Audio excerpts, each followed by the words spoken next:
Vamos começar agora nossas aulas sobre geometria espacial, esse conteúdo tão lindo, tão maravilhoso, que nós vamos ter um curso só sobre ele aqui para vocês, tá bom? Fiquem com Deus, se cuidem, fiquem bem e vamos pro vídeo.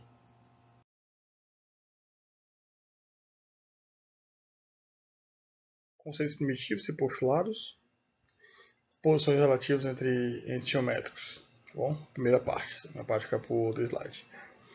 Primeiro, dizer a vocês que tudo que eu vou passar agora, a gente já trabalhou em sala de aula, então aqui vai ser mais uma revisão para vocês. Ao final desses 2 slides comentados, vocês terão uma atividade para vocês responderem lá na plataforma do Google Classroom.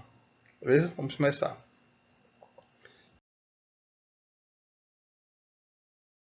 Tratar de conceitos primitivos vem das primeiras noções os primeiros minutos que é noção. Noção são conceitos e termos estabelecidos por definições. Você fala definição e aí você tem uma noção de alguma coisa.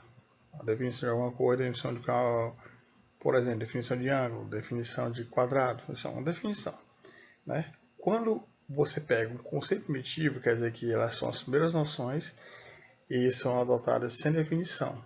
Por exemplo, o que é ponto? Um lugar no espaço. Ponto. É um conceito primitivo. Você pode ter uma forma de definir o que é ponto, eu posso ter uma. Cada licenciado em matemática pode ter sua definição, portanto que ela seja compatível com o que é um ponto. Reta, conjunto de infinitos pontos alinhados. Pronto, eu tenho uma reta. Plano, conjunto de infinitos pontos e plano do espaço. Pronto, eu tenho uma definição, eu tenho um conceito primitivo do que é plano. Tudo isso aqui faz parte da parte de geometria chamada de geometria espacial de posição. A geometria é dividida em 3 aspectos: geometria plana, geometria espacial e analítica. A geometria plana estuda tudo no plano XY, plano das ordenadas, plano cartesiano. E aí vem a questão de triângulo, quadrilátero, enfim, essa noção toda. A geometria espacial estuda tudo em formato de 3 dimensões, que é o plano XYZ. Aí você divide ela em duas. Geometria espacial de posição e geometria espacial métrica, que no nosso caso aqui inicialmente será a geometria espacial de posição. E a geometria analítica pega a geometria plana e espacial e faz uma análise dela no plano cartesiano. Né? Faz uma análise através de pares ordenados ou ternas ordenadas, que aí não é o nosso caso de foco agora, tá? E as proposições, como está colocado aqui no top, são aceitas mediante demonstrações. Então, por exemplo, teorema de Pitágoras, que é uma proposição chamada teorema. Tá, beleza, que é um pouco maior, o teorema é maior do que a proposição. Para eu dizer que o teorema de Pitágoras é verdadeiro, ele tem que ter a demonstração dele, como tem mais de 100 demonstrações. Algumas proposições, as primeiras que foram colocadas na época de Euclides, quando Euclides começou a estudar essa matemática, começou a formalizar os conceitos de matemática de geometria, as primeiras proposições eram chamadas de postulados, que são aquelas que são adotadas sem precisar de definição alguma. E aí eu vou trazer algumas para dela. Proposição. Postulado da existência. Quer dizer que existia reta, e numa reta, bem como fora dela, há infinitos pontos. Tá vendo aqui, ó? Aqui do lado de vocês eu tenho uma reta, e aqui fora dela, ou até mesmo em cima dela, eu tenho infinitos pontos. Tá? E isso vai para o plano. O plano existe, e num plano bem como fora dele, há infinitos pontos. Ou seja, eu posso ter um ponto dentro, eu posso ter um ponto aqui fora, enfim. Toda reta ela é definida por uma letra minúscula do nosso alfabeto,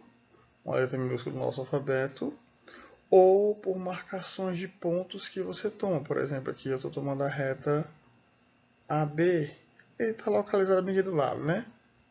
A nomenclatura bem aqui do lado, bem aqui, ó. Então, 2 pontos quaisquer, tem a nomenclatura AB, nomenclatura de uma reta. E o plano, ele é geralmente determinado por uma letra grega minúscula, tá? Ou determinado como é que você fez esse ponto, nesse plano. Nesse caso aqui, desse desenho em especial, esse plano foi determinado pelos pontos A, B e C, tá bom? E aqui eu tenho um postulado de determinação. Lembrando que postulado, você não precisa de definição, você não precisa de demonstração dele. É só afirmação que não necessita de demonstração, tá bom? Então aqui eu tenho o primeiro postulado, que é o postulado da determinação. Quer dizer que dois pontos distintos determinam uma única reta que passa por ele, ou seja, por dois pontos distintos passa uma única reta. Mesma coisa dessa afirmação. E a outra determinação é que três pontos não colineares quer dizer que eles não pertencem à mesma linha, ó, não tem uma mesma linha que passa pelos três ao mesmo tempo. Não tem. Três pontos não colineares determinam um único plano que passa por eles. Três pontos colineares formam a menor figura geométrica plana, o menor polígono, quando você liga esses três pontos, que é o triângulo. Tá? Então, esse triângulo seria a menor determinação física de um plano. Lembrando o seguinte, plano, ele não se limita só a isso aqui, tá bom? Por exemplo, se eu fizer esse paralelograma aqui, não quer dizer que o plano ele tem a limitação dos lados, o plano é infinito para todos os lados, tá? Aqui é só a nomenclatura que você coloca para facilitar o teu entendimento do que é plano. Se uma reta tem dois pontos distintos no plano, então essa reta está contida no plano. Ou seja, se eu tomo uma reta qualquer, R, em um plano alfa, e se eu pego dois pontos dessa reta, que são distintos, e esses dois pontos pertencem a esse plano, então quer dizer que a reta toda está contida no plano. Tá? É outro postulado de inclusão. Lembrando que o símbolo pertence, está aqui colocado, ele é para elemento com conjunto, e o símbolo está contido é para associar conjunto com conjunto, tá bom?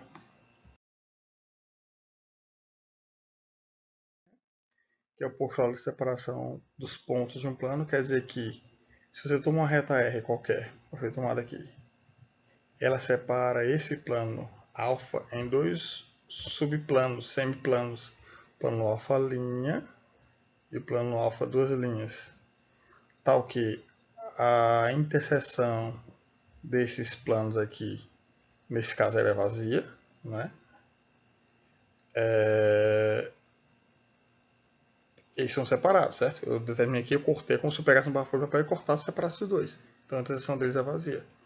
Eles são convexos, quer dizer que não tem buracos entre eles, não tem entradas, não tem entrâncias. E aí, tá voltando aqui essa reta aqui, que é a interseção AB com R, ela é diferente vazia. Tá aqui o ponto de encontro delas. Agora, se eu pego essas duas folhas de papel que eu cortei e quero uni-las novamente, quando eu unir novamente elas, vão ter algo em comum.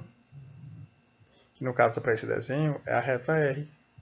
Então, aí, nesse caso, o alfa ali e o alfa são chamados de semiplanos, e a união dos dois vai me dar o que seria o plano completo, tá bom? Lembra que aqui esse nomenclatura inicial, como está sendo falado aqui nessa afirmação, refere-se a subconjuntos, tá bom? Subconjuntos que são disjuntos, ou seja, não tem elemento comum a eles. Quando eu trago para plano, aí eu tenho que associar uma reta, tá bom? Aí que é comum a ele. Aí começamos as posições relativas. Duas retas, entre reta e plano, entre dois planos. Entre duas retas, quais posições nós temos? Eu posso ter duas retas concorrentes, eu posso ter duas retas paralelas, eu posso ter duas retas reversas.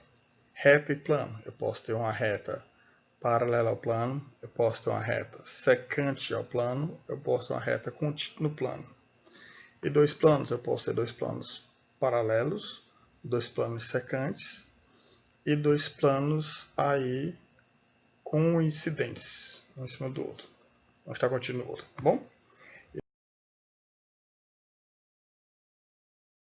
Expressão aqui, as posições relativas entre duas retas. Aí, se eu tenho duas retas distintas, elas podem se apresentar de duas maneiras. Se elas forem coplanares, tiverem o mesmo plano, e tiver um ponto em comum, são concorrentes. Não tiver ponto em comum, paralelas. Se elas não têm nada em comum e não são coplanares, vou chamar de reversas. Se elas são distintas e têm ponto em comum, concorrentes, não tem ponto comum, se for coplanar, elas são paralelas. Se não são coplanares, elas são reversas. E quando essas retas são coincidentes, Max? É bem aqui, ó. Bem aqui essa reta que eu pintei aqui de vermelho, eu posso trocar a cor dela e tentar pintar. Vou tentar aqui fazer, né? De amarelo em cima dela, em cima. Ó, eu tenho duas retas que são, nesse caso, coincidentes, paralelas coincidentes, tá bom? Então aí o desenho do que são retas concorrentes, a definição aí, retas concorrentes. Se somente se elas têm um único ponto em comum, tiver um ponto em comum, elas são concorrentes. Sem você se preocupar se elas vão ser coplanares ou não, porque elas serão coplanares já imediatamente, se tiverem ponto em comum, tá? E aqui está a representação de como é que você afirma, como é que você faz a nomenclatura de duas retas concorrentes. Concorrente está que a interação delas é esse ponto, tá? E retas paralelas são paralelas se e somente se, quer dizer que a ida e a volta, eu posso falar a ida e a volta, ou seja, duas retas são paralelas, se e somente se são coincidentes ou coplanares, não tem ponto em comum. O exemplo está aqui do lado, ó. Aqui em cima, nessa primeira parte, eu tenho duas retas que são paralelas coincidentes, aqui, coincidentes, e aqui embaixo duas retas que são paralelas distintas, tá bom?